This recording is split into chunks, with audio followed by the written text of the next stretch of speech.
Anda telah mengunduh podcast yang dipaparkan oleh Pendeta Dr. Erastus Sabdono ini dari truth.id/voice. Selamat mendengarkan podcast ini. Shalom Bapak Ibu, ini adalah renungan hari ke-27 dengan tema Satu-satunya Dunia.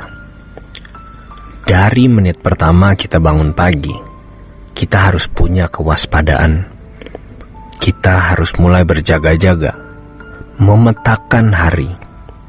Jangan berbuat sesuatu yang salah. Ketika kita berbuat sesuatu yang salah, maka menit dan jam berikut bisa rusak. Sebab dosa sekecil apapun dapat merusak bangunan hidup kita. Kita tidak boleh membiarkan satu dosa sekecil apapun, begitu dia masuk, harus dibunuh. Artinya, kalau kita punya kesalahan, kita minta ampun dan serius tidak melakukan lagi kesalahan tersebut. Dari apa yang kita ucapkan salah, kita harus menyadari dan mohon ampun untuk itu. Jangan berpikir nanti masih ada waktu untuk berbenah. Ini yang membuat rusak hidup kekristenan kita. Kita harus sungguh nekat, bersyukur dengan banyak kejadian dan proses hidup yang kita jalani. Kita dapat menemukan dan mengalami Elohim Yahweh, menemukan Allah yang menciptakan langit dan bumi. Terus terang, dulu kita memanggil Allah Bapa biasa saja. Tapi sekarang ada kegentaran memandang yang mulia Tuhan kita, Yesus Kristus, dengan lebih hormat. Kita tidak boleh membuka hidup kita untuk siapapun dan apapun. Sebab satu-satunya dunia yang kita miliki adalah Tuhan. Adapun pekerjaan kita sehari-hari harus tetap kita kerjakan, karena pasti tidak akan mengganggu pencarian kita akan Dia. Tapi Tuhan menjadi pusat hidup kita. Kita melakukan semua ini untuk kesenangan Tuhan.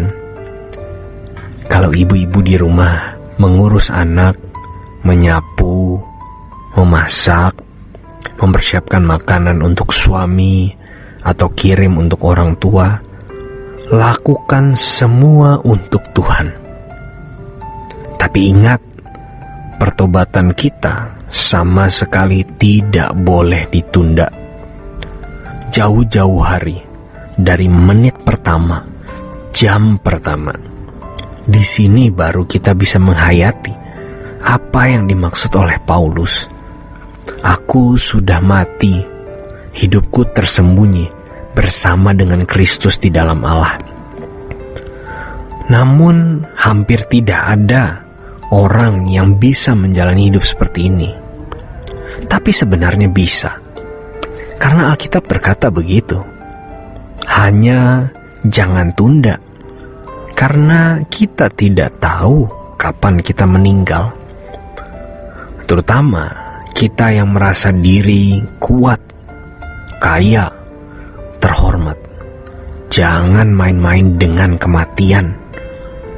Andaikan sekarang ini masih ada kesempatan, jangan-jangan ini adalah kesempatan terakhir.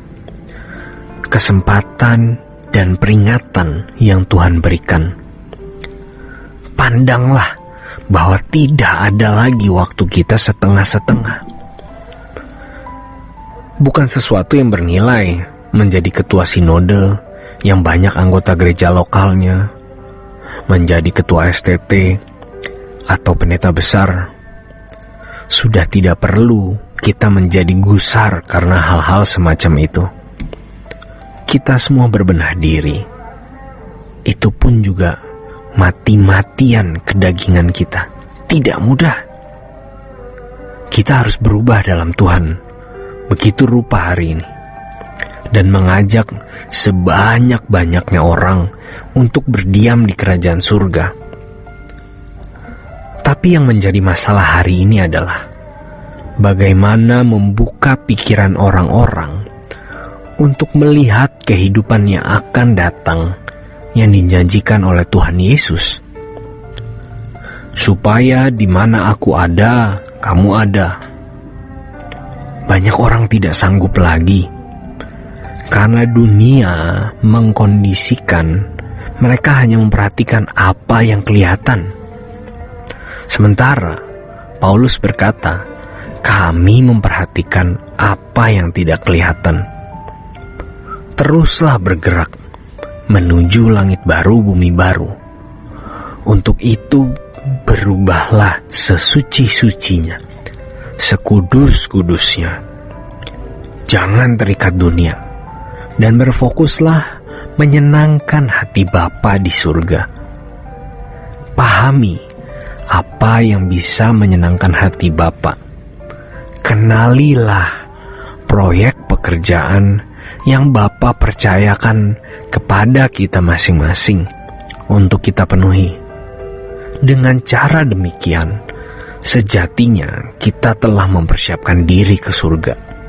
Masalahnya, ada banyak orang Kristen yang merasa kalau sudah percaya Yesus sebagai Tuhan dan Juru Selamat secara pengaminan akali, yakin saja bahwa Yesus telah mati di kayu salib menebus dosa-dosa, maka dia sudah punya tiket masuk surga. Ini penyesatan. Dosa-dosa kita memang diampuni, yaitu perbuatan-perbuatan kita yang salah. Dulu, sekarang, atau nanti, kita kemungkinan melakukan kesalahan. Tetapi kodrat dosa di dalam diri kita, itu yang harus kita selesaikan.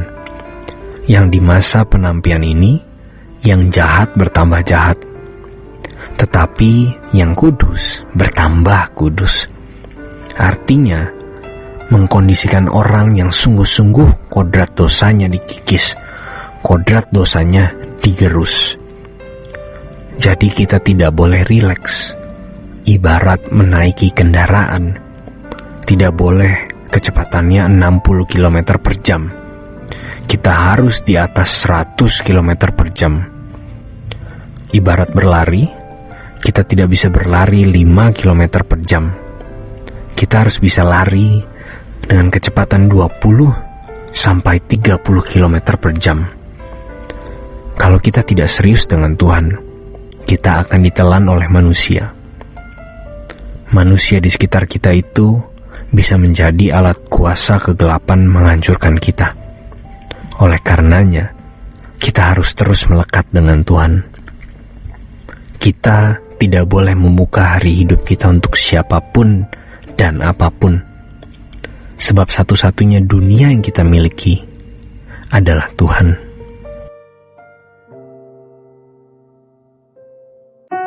Untuk berlangganan renungan harian dalam bentuk cetak, silakan hubungi Truth Literatur di nomor telepon 0878 7870 7000. Untuk mendapatkan CD khotbah, MP3 renungan Truth, dan CD album lagu produksi Sola Gracia, Anda dapat menghubungi di hari dan jam kerja di nomor telepon 021 638 60953. Tuhan Yesus memberkati. Sola Gracia.